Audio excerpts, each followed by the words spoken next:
So what's your view of the governor's race? Well, one of the most interesting things to me, and I think what everybody should keep in mind, is no matter who wins, this is one of the first races in a long time where none of the three candidates has really held elective office at a high level, and none of them is really beholden to the kind of traditional party structures. That's true. They're all really, each in their own way, coming from outside that, which is going to give any of them a kind of freedom of potential movement as to what they do once they're governor. They're going to have to work with the legislature, but they don't have that kind of long-term inside relationship with the legislature that some other previous candidates have had. Yeah, and I think to the point that you're making too, the point that people who are running nowadays can, to the extent they can, tell the voter that, look, I'm not one of them. Right. I mean, I'm from the outside. Now, among the people that are here, Lamont has tested the waters twice. True. So he's been involved in politics. Stefanowski is literally a clean sheet of paper. Osgriebel has tested before, but not actually, I think, run in an election. He's run in a primary. In a primary. In the primary. So what do you think the effect of any one of these three guys is going to be, given the fact that they're really a clean sheet of paper? Well, that's going to give them a lot of options, but whoever wins is going to face the same challenging problems. They're going to have to solve some of our fiscal challenges. And it's nice to put these things on the table saying, oh, I'll add this tax or I'll cut this tax.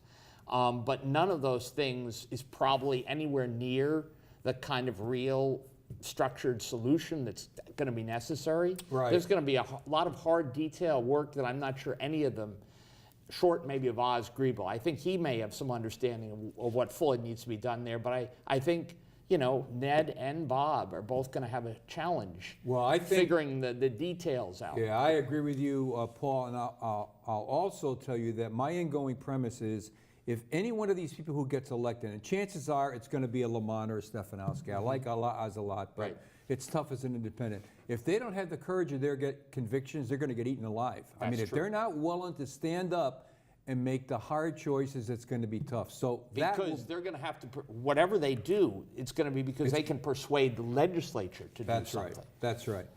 5th District. In the 5th District, which if you take a look at the map, it's like all over the map. Right. But the 5th District has got Manny Santos running in it, who's a businessman and an ex-mayor, Meriden, and the National Teacher of the Year, Johanna Hayes, I believe her name is. Right. And she has never, ever run before. Right. And all of a sudden, out of the clear blue sky, there she is. Right. Right.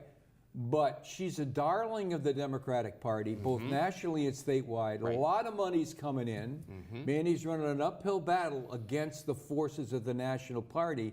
How do you see that whole thing playing out? I mean, I think it's an interesting race because I think both of them have potential. I think both of them have a kind of engaging level of public presence, which I think will appeal to the people in their party. And I think Johanna Hayes really made a name for herself by winning the primary, at least somewhat unexpectedly, because I think a lot of party insiders probably expected Mary Glassman to win because she'd been very active for a very long time, built a long track record. So I think there are quite a few people who were surprised that Johanna Hayes won, particularly in something like the 5th District, because it's not, you know, the Hartford District and the Haven District.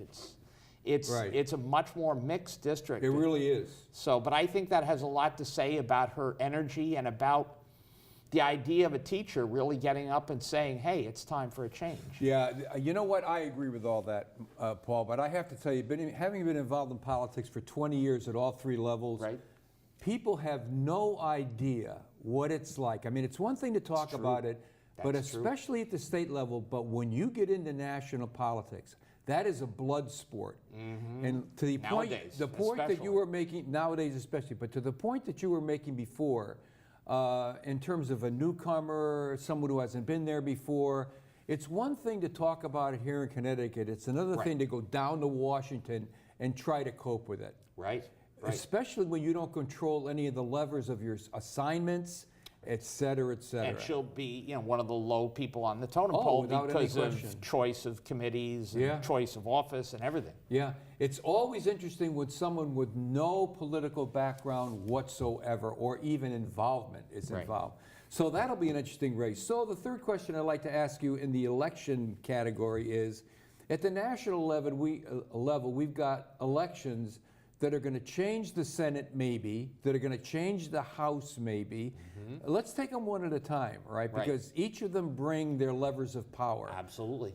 What do you think is going to happen if the Dems win the House? Well, I'll tell you what I think is likely to happen and what I think would be wiser to happen. What it's likely to happen, I think they'll, out of the frustration of the last 2 years, there's going to be a lot of investigations, a lot of pushback, a lot of movement against some of the things the Trump administration has done in the last 2 years.